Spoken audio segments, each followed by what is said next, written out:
Quelques 120 délégations gouvernementales prennent part au sommet mondial des gouvernements à Dubaï. Objectif, présenter des idées sur les gouvernements du futur, les défis y afférents et les solutions innovantes à proposer pour y faire face. Ce sommet à Dubaï est une occasion pour les participants d'aborder les questions urgentes auxquelles l'humanité est confrontée dans différents domaines, notamment celles liées au conflit au Moyen-Orient. Pour le FMI, la guerre dans la bande de Gaza a déjà plombé l'économie de la région du Moyen-Orient et de l'Afrique du Nord. La guerre entre Israël et le Hamas et les attaques des Houthis au large du Yémen constituent des menaces pour l'économie mondiale. La CNUSED avait averti fin janvier que le volume du trafic commercial passant par le canal de Suez avait chuté de plus de 40% au cours des 2 mois précédents.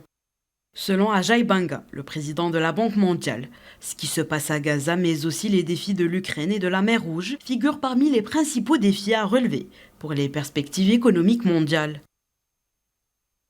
Le ministre des Affaires ministérielles et président de l'organisation du sommet des gouvernements mondiaux a appelé à ne pas regarder uniquement la dure réalité que le monde traverse et à se projeter dans un avenir meilleur pour les générations futures.